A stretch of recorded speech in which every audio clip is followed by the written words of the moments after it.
Everyone, I hope you guys are doing well. So this is the third video where we are going to discuss chronology related to English literature. And अभी तक हम कुछ 25 question solve कर चुके हैं and I guess you guys have already seen that video. Today we are going to solve 50 plus questions. कुछ 50 questions का मेरा target है. 50 plus questions solve करते हैं related to English literature. All of them are very important. Again, let us discuss what is the agenda for today's video. We will be talking about questions जो कि आपके English literature के PYQs हैं. short writers, authors, poets discuss करेंगे. Plus बाकी भी 10 units जो हैं वो भी डिस्कस करेंगे. Then detailed analysis of each question as well as descriptive answers would be provided to you. So in the previous video I told you that एक question आपका क्या है, होमवर्क है. यहाँ पे मैंने आपको लिखा था कि ये होमवर्क है एंड इसका आंसर आपको मुझे देना था. So I told you that you need to correctly arrange these writers on the basis of their birth date. Kamala Das, Sarojini Naidu, Toru Dutt and Meena Alexander. Okay, so this was the question जो कि बहुत easy question है. Quickly discuss करते हैं. सबको पता है तोरू दत्त तो बिफोर इंडिपेंडेंस ही लिखने लगी थी एंड यही पहली राइटर थी जिन्होंने मिथ्स इनकॉर्पोरेट करना स्टार्ट किया था. So British culture of writing poetry was used by a lot of writers like Michael Madhusudan Dutt. The Dutt family was doing that. लेकिन तोरू दत्त के आने के बाद बहुत इंडियनाइज्ड वे में भी राइटिंग्स लिखे जाने लगी. जैसे काजीरंगा ट्री इनका एक बहुत ज़्यादा इम्पॉर्टेंट वर्क है. Okay, so Toru Dutt paper में काफ़ी ज़्यादा आती हैं.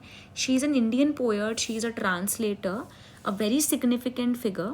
एंड तोरू दत्त का बर्थ होता है 4 March 1856 and she died in 1877. Okay, 1877 में इनकी डेथ हो जाती है.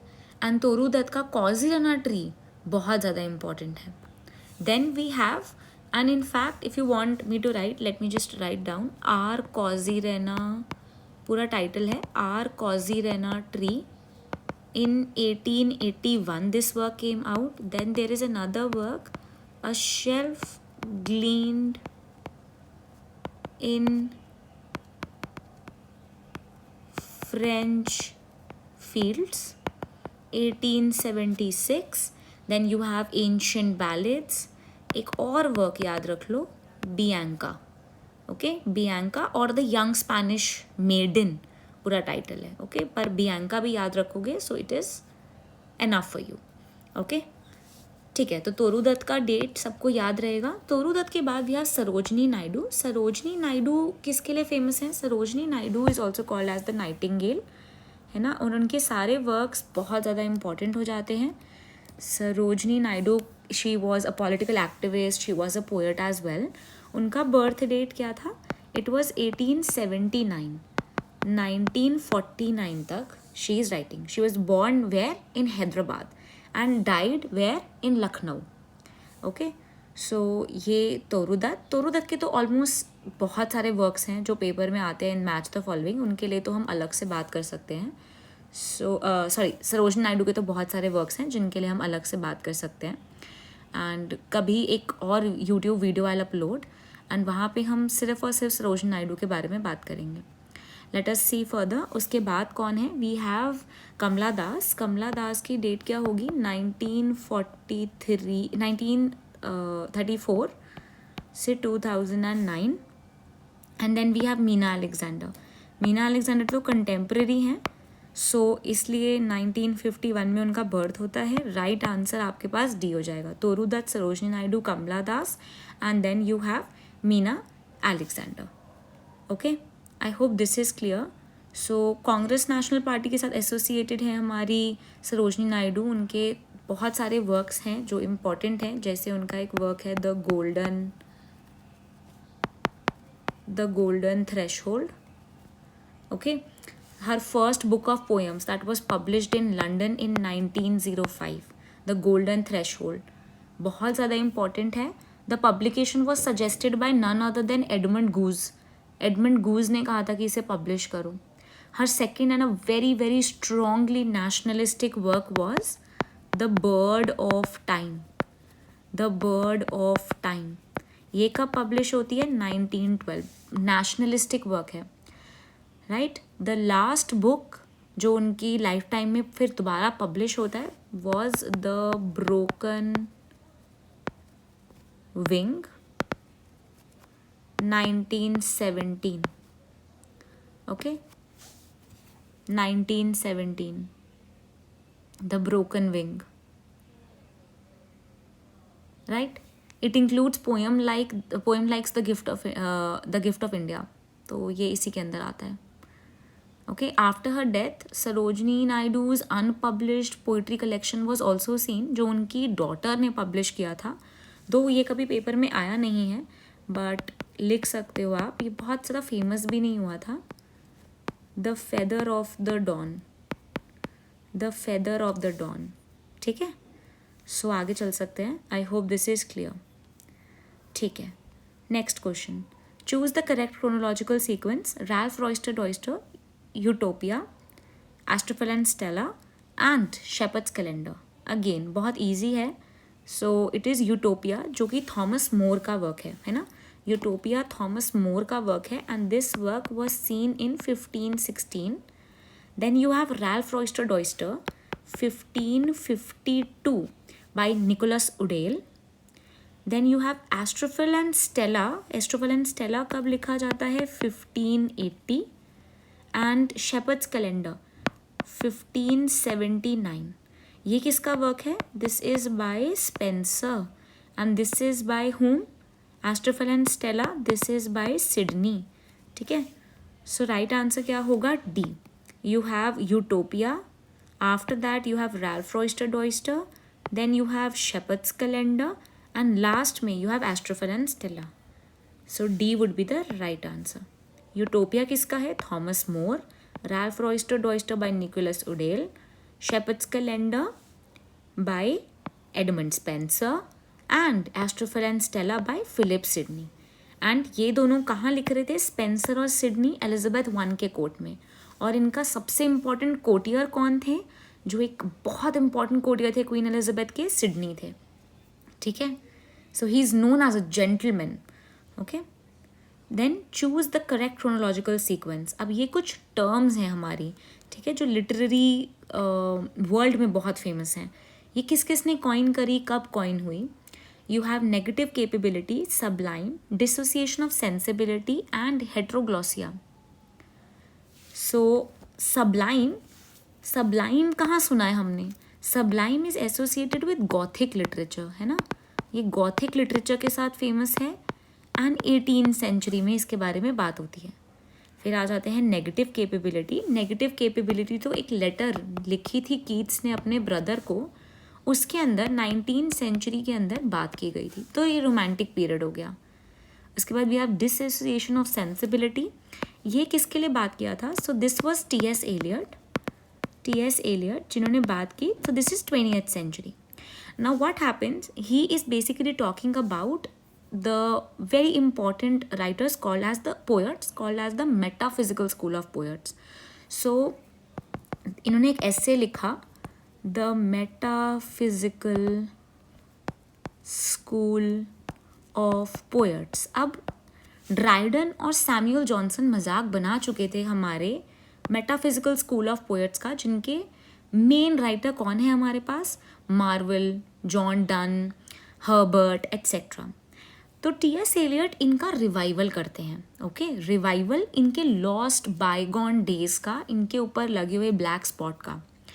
सो व्हाट ही इज सेइंग कि बाकी सारे जो अभी तक पोएट्स हुए हैं वो डिसोसिएशन ऑफ सेंसिबिलिटी करते हैं, but these metaphysical school of poets combine feelings with physics, with conceits, and they are brilliant in that. Okay, so rationalism as well as abstract qualities, love as well as rationalism को साथ लाते हैं, feelings and rationalism को साथ लाते हैं, right. अभी तक जो नहीं कर पाया था कोई भी.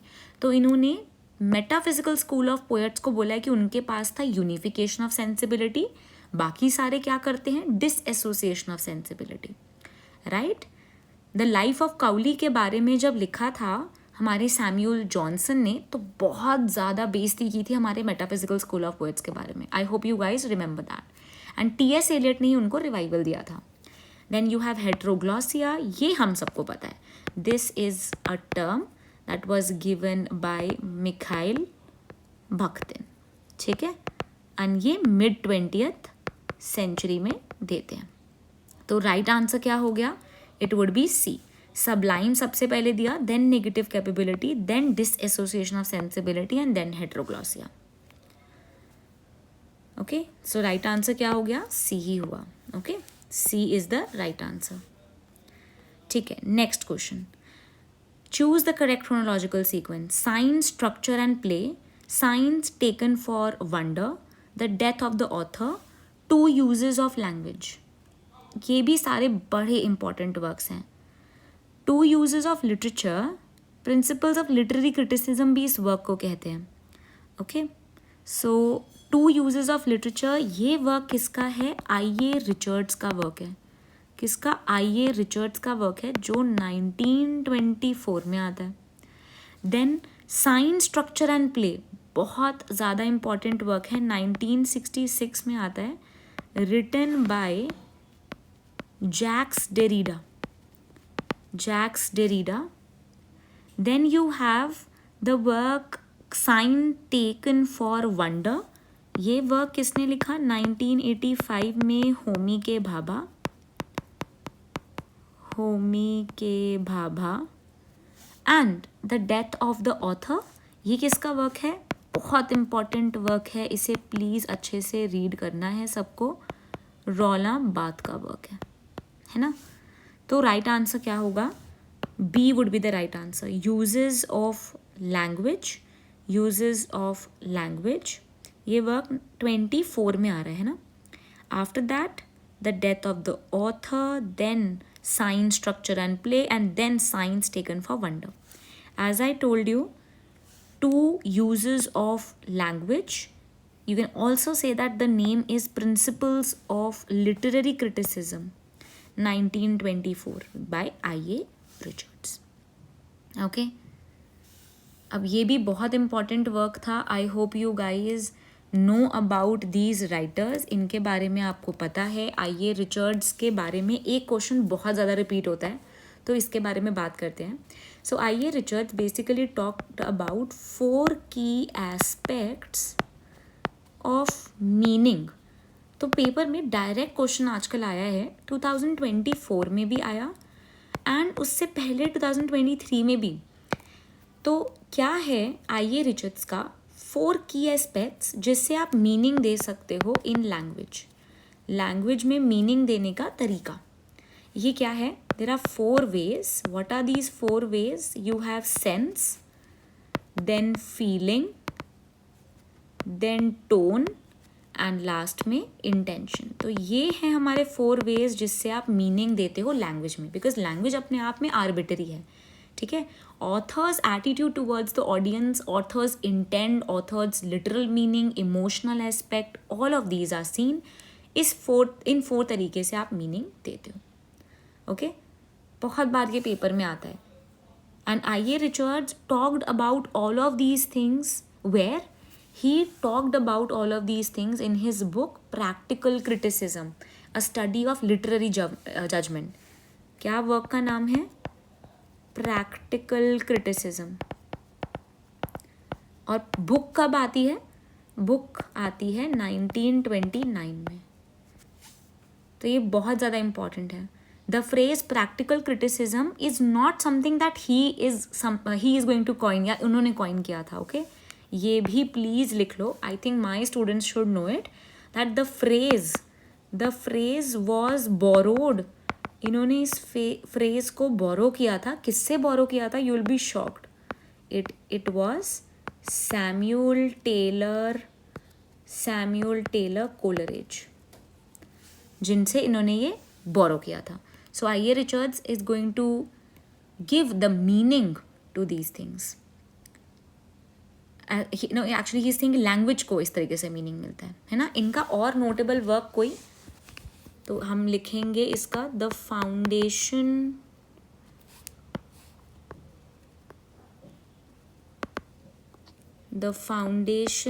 Of aesthetics 1922, Science and Poetry 1926, Coleridge on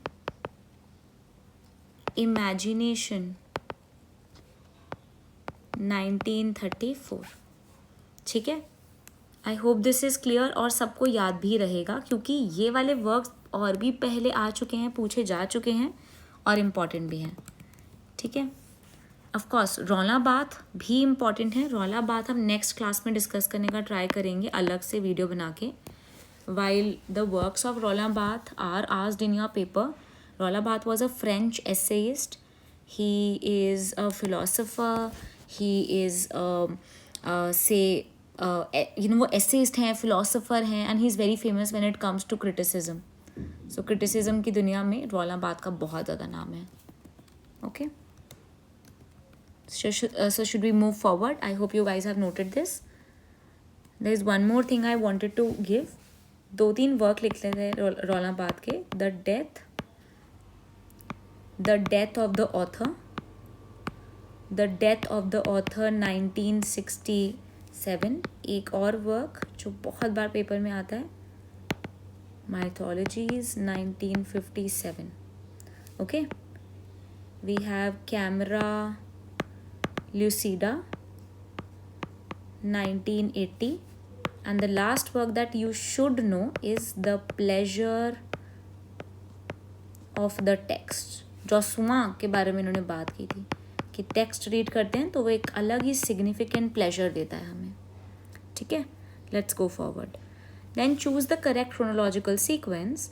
Midnights children, nectar in a sieve, Kanthapura and Calcutta chromosome. ये नहीं पता तो बड़ी प्रॉब्लमेटिक बात हो जाएगी. कांथापुरा एक बहुत ज़्यादा इम्पॉर्टेंट वर्क है जो कि राजा राव का वर्क है. कांथापुरा 1938 का वर्क है, राजा राव का बहुत important work. Then you have nectar in a sieve, Kamala Markandaya का वर्क है 1954 का. Then you have midnight's children, ये सबको पता है, इट इज़ सलमान रश्दी 1981 का work. And Calcutta Chromosome by Amitav Ghosh 1995. So right order would be D. Kanthapura, Nectar in a Sieve, Midnight's Children, Calcutta Chromosome. Answer क्या हो गया? D. ओके, क्रोनोलॉजिकल सीक्वेंस में set करना है. The English novel form and function, the craft of fiction, aspects of the novel, the sense of an ending. So the English novel form and fiction, ये किसका work है? Dorothy बेंडन का work है. ये बिल्कुल भी नोन वर्क नहीं है ये, इसलिए इसे लिख लो. इट इज़ डोरोथी बेंडन, 1953 में आता है. Then the craft of fiction again 1921 का लेसर नोन वर्क है, Percy Lubbock. Aspect of the novel, ये हमें पता है, this is by E.M. Forster 1927. The sense of an ending, thank God हमें ये भी पता था, है ना, तो Julian Barnes. Now this question was a shock to a lot of students. नहीं पता था, बहुत सारे बच्चों को इसके बारे में नहीं पता था कि ये राइटिंग्स किसकी हैं. एस्पेक्ट ऑफ द नॉवल पढ़ के भी जाना, पेपर में आता है. Plus E.M. फॉस्टर भी बहुत इम्पॉर्टेंट है. E.M. फॉस्टर के कुछ works I wanted to give you. So E.M. Forster has written this work, बहुत बार पेपर में आता है, a passage to India. Kindly read this work, 1924, और डेट भी याद करो.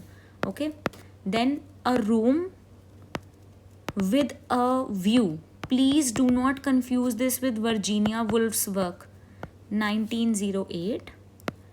Then we have Howard's End, 1910.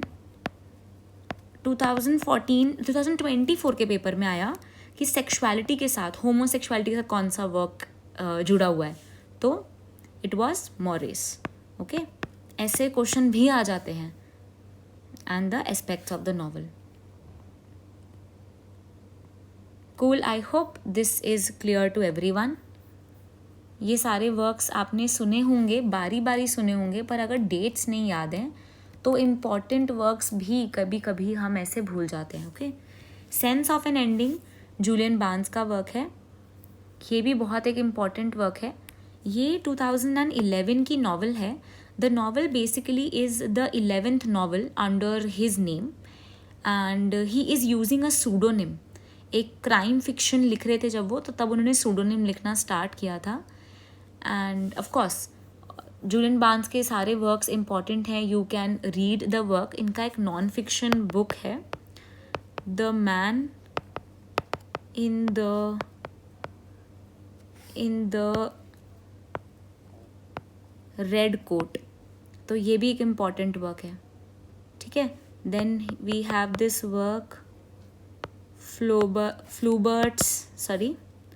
we have this work called as Flaubert's Parrot. Again very important. Then England, ये भी बहुत important है. So have a look.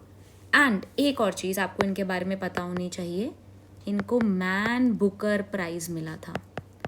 Man Booker price मिला कब मिला? इन 2011. Just have a look at this page and then we'll continue.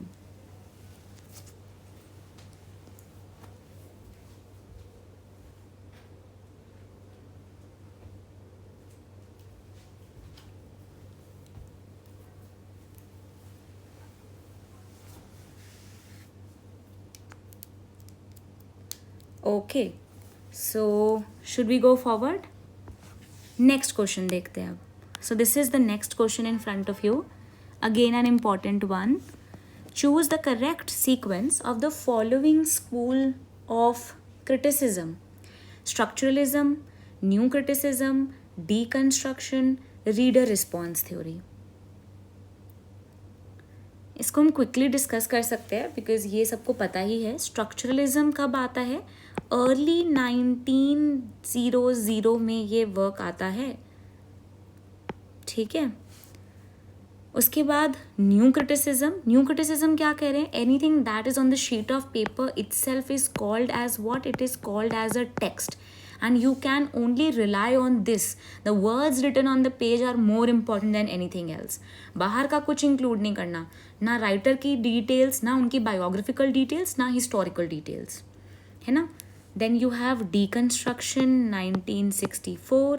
Reader response theory भी 1960s से 70s के बीच में ही आती है. So A would be the right option.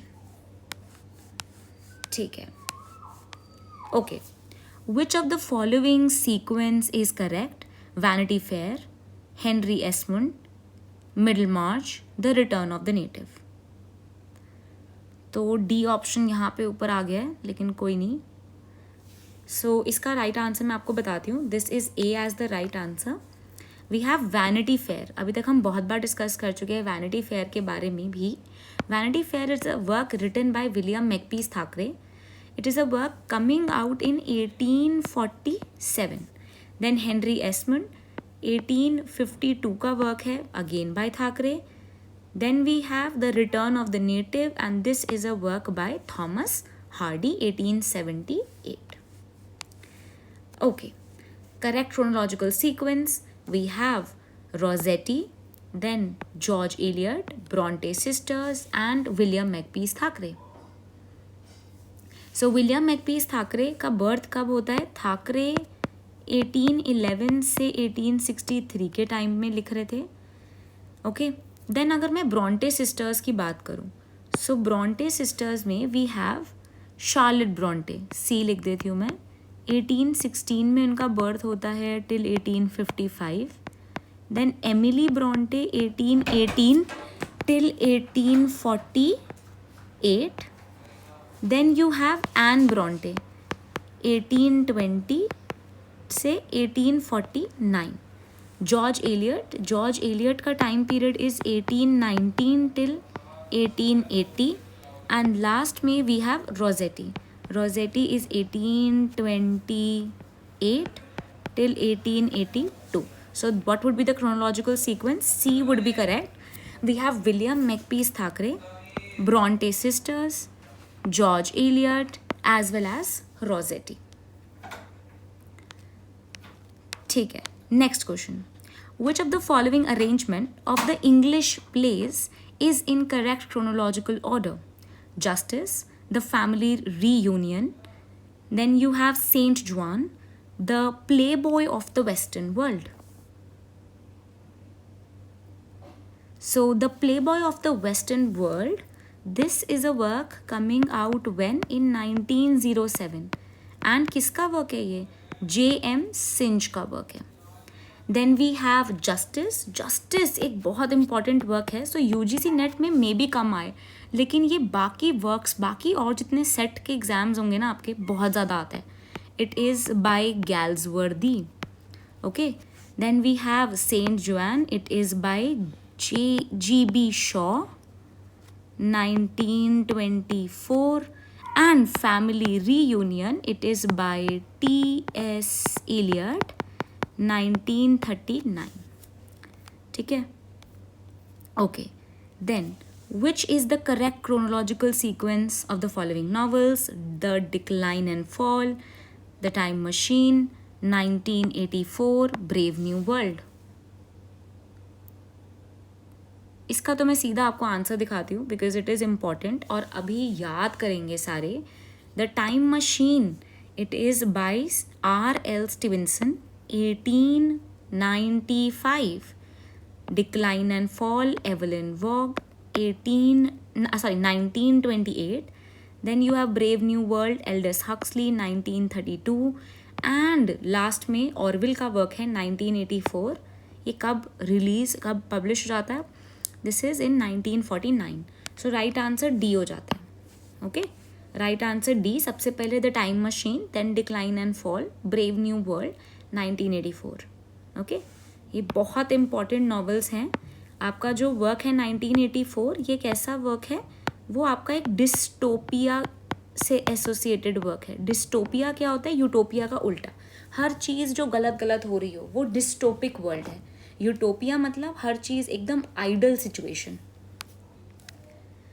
Okay, अब हैरल्ड पिंटर के 4 प्लेस जिनको आपको क्रोनोलॉजी में लगाना है, तो थिएटर ऑफ एब्सर्ड के साथ एसोसिएटेड हैं हैरल्ड पिंटर, जिनके वर्क्स बहुत इंपॉर्टेंट हैं. द रूम कब आता है? इन 1957. The birthday party 1958. The birthday party के बाद you have the care taker. The care taker ये भी बहुत इम्पॉर्टेंट है. Care taker is 1960. एंड एक और वर्क जो आता है वो है डम वेटर. ये हैं उनके सबसे पहले आने वाले works, 1959. Okay, so these are the works जो सबसे पहले आते हैं. You have B as the right answer because the room, the dumb waiter, The Birthday Party and The Caretaker are the first 4 works that are written by the writer Harold Pinter. तो यहाँ से हमें 4 works भी पता लग गए और dates भी पता लग गई. तो ये क्वेश्चन बहुत इंपॉर्टेंट है. ओके, और ये थिएटर ऑफ एब्सर्ड के साथ एसोसिएटेड है. Next question. अब ये अमेरिकन प्लेज हैं हमारे पास. Which of the following arrangements of the American plays are correct? You have Morning Becomes Electra, The Hairy Ape, Death of a Salesman, A Streetcar Named Desire. So The Hairy Ape, it is a work coming out in 1922. ये किसका work है? Eugene ओ'नील का work है. Eugene ओ'नील. Then you have the work Morning Becomes Electra. ये भी work Eugene ओ'नील का है, 1931. A street car name desire किसका वर्क है? It is bye Tennessee William. ठीक है, सारे वर्क्स बहुत इंपॉर्टेंट हैं. मेमोरी प्लेज लिखने के लिए बड़े फेमस हैं टेनेसी विलियम्स, जैसे glass menagerie. Then the death of a salesman, this is by Arthur Miller in 1949 and this was when? In 1947. So right sequence हो गया डी. सबसे पहले आता है hairy ape, then morning becomes Electra, the streetcar name desire, and last में death of a salesman. ठीक, brilliant. Let's go forward. So अगर अभी तक आप मेरे साथ क्वेश्चन सॉल्व कर रहे हो तो it is wonderful. You have the 4 famous characters और उनको आपको क्रोनोलॉजिकल सीक्वेंस में लगाना है. You have Vittoria Corombona, Beatrice, Christiana, as well as you have हरमोना.